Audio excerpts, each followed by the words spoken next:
मतलब कोई पता लग जाएगा तो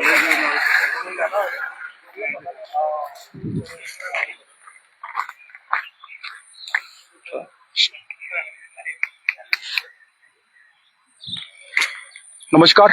कुमार आज के साथ सत्यलिखित में आपका हार्दिक स्वागत करता हूं। अभी की जो लाइव वीडियो लेके आपके साथ मैं खड़ा हुआ हूं वो फ्लाई मंडाल के हरिपुर पंचायत के करवाल गांव से है, जहां आपको विजुअल दिखाने की कोशिश हम ये कर रहे हैं कि कुछ दिन बारिश का मौसम चल रहा है। बारिश के मौसम में मैं आपको दिखाना चाहूंगा, कैमरामैन को कहूंगा मेरे साथ जब वायरें दिखाने की कोशिश करे, क्योंकि आप तस्वीरों में वायर देख रहे होंगे। कुछ दिन पहले जहां से ये वायर पोल के साथ कनेक्टेड थी, पोल से वायर डिस्कनेक्ट हो जाती है, तो स्थानीय लोगों के मदद के साथ ये वायर इस पेड़ के साथ बांध दी जाती है। आज लगभग 15 से 20 दिन हो चुके हैं।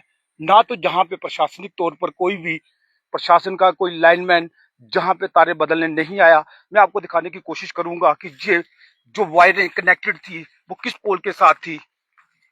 मैं कैमरामैन को कहूंगा कि मेरे साथ आए और पोल दिखाने की कोशिश करे, क्योंकि आप तस्वीरों में देख पा रहे होंगे ये वायर जो बिजली की वायर है ये कनेक्टेड है, इसमें करंट है और पेड़ के साथ बांधा गया है। आप खुद समझदार हैं, अगर बारिश का बरसात का मौसम है, इस बरसात के मौसम में कोई भी आदमी इस पेड़ के साथ जुड़ता है, हाथ लगाता है, तो उस इंसान की क्या हालत होगी। मैं कैमरामैन को बोलूंगा मेरे साथ आए, थोड़ा आगे आके दिखाने की कोशिश करे। मैं कैमरामैन को कहूंगा कि मेरे साथ दिखाने की कोशिश करे। ये वायरें इस वाले पोल के साथ, जो सामने पोल दिख रहा है, इस वाले पोल के साथ कनेक्टेड थी। बारिश के बीच ये वायर डिस्कनेक्ट होती है और डिस्कनेक्ट होने के बावजूद जो तोड़ दी जाती है, टूटने के बाद पेड़ के साथ जोड़ी जाती है। तो कहीं ना कहीं प्रशासन की कोताही है, कहीं ना कहीं प्रशासन फ्लाई मंडाल के लोगों को हमेशा से ही अनदेखा करता आया है। तो हमारे कुछ स्थानीय लोग जुड़ चुके हैं, उनसे बातचीत करने की कोशिश करेंगे। तो मैं कैमरामैन को कहूंगा कि इस साइड आए।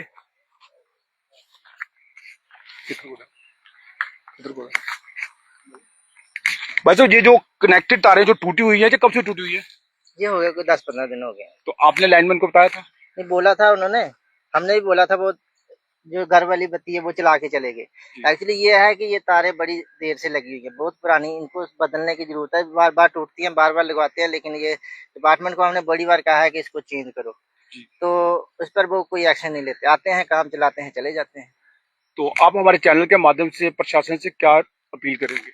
प्रशासन से और बिजली डिपार्टमेंट से यही है कि आपको, हम यहाँ लगता है जरूरी, जहाँ तारें ज्यादा बदलने वाली हैं वहां उनको चेंज करें, ताकि कोई भी हादसा होने से बच जाए। क्योंकि गांव में भी अगर देखेंगे तो बड़ी पुरानी, जब से बिजली लगी है तब से तारें हैं, वो पता नहीं कब टूट के नीचे गिर जाएंगी और कोई हादसा हो जाएगा, तब बदलेंगे। वो हमने बड़ी बार अप्रोच किया है कि कम से कम जो बिल्कुल टोटल लास्ट तारें उनको चेंज कर दिया जाए। ये भी उसी हालत में तारें थी तो गिर गई है। क्योंकि तारों की हालत इतनी जर्जर थी कि मैं भी कैमरामैन को कहूंगा कि इस तार को दिखाने की कोशिश करें। कम से कम मुझे लगता है कि 3 से 4 जगह पे ज्वाइंट किया गया है। तारों की हालत इतनी जर्जर है, क्योंकि मुझे भी लगता है कि फ्लाई मंडाल में जब पहली बार बिजली, बोला जाता है कि 1970 में बिजली जहां पहुंची, तो 1970 के बाद ये तारे हर एक गांव में डली थी। उसके बाद तारों को कभी भी रिपेयर नहीं किया गया, कभी भी रिप्लेस नहीं किया गया, क्योंकि जहां से तार ब्रेक होती है वहीं पे एक नया जो ज्वाइंट दे दिया जाता है, पर उस तार को बदला नहीं जाता है। और इसी के साथ हमारे गांव के कुछ और लोग जुड़ चुके हैं, उनसे भी बातचीत करेंगे। मैं कैमरामैन को कहूंगा वहीं से जूम करके दिखाने की कोशिश करें। अगली ये तारों की जो टूटी हुई स्थिति है, आपको नहीं लगता है जहाँ पे किसी को नुकसान हो सकता है खेतों में? सर बिल्कुल हो सकता है। अगर यहाँ से गिर के दोबारा अगर गिर के नीचे गिरेगी, पूरा हमारी जमीन में शॉर्ट हो जाएगा। पानी की वजह से, बरसात की वजह से कोई ना कोई हादसा हो जाएगा जनाब। तो आप प्रशासन को क्या अपील करेंगे? सर हमने प्रशासन से यही किया था कि इसको कम से कम आगे देखे। सही, जो हमारे लाइनमैन लगाए हुए हैं वो तो इधर नजर भी नहीं उठाते कि क्या हो रहा है। वो अपने जे साहब को भी फोन किया था, उन्होंने भी लाइनमैन को फोन किया था, मगर उन्होंने आके नहीं। जे साहब कौन है जहाँ के? नाम तो सर मेरे को मालूम है। अश्वनी बाबा सर। अश्विनी बाबा जी, उनसे बात तो किया था। अश्विनी बाबा जी भी अगर जब वीडियो देख रहे हो तो वक्त रहते वो भी इस पे थोड़ा सा संज्ञान ले। कहीं ऐसा ना हो कि जहाँ पे गांव में कुछ ऐसी अनहोनी घटना घट जाए, उसके बाद आप हरकत में आए, तो तब ग्रामीण लोग आपको इस गांव में घुसने तक ना दे। तो कहीं ना कहीं प्रशासन की कमी है, कोताही है, और प्रशासन को मानना पड़ेगा कि उनसे कुछ गलतियां हो जाती हैं। तो तमाम और बड़ी खबरें देखने के लिए आप देखते रहे कुमार आज के साथ सत्यलिखित। धन्यवाद।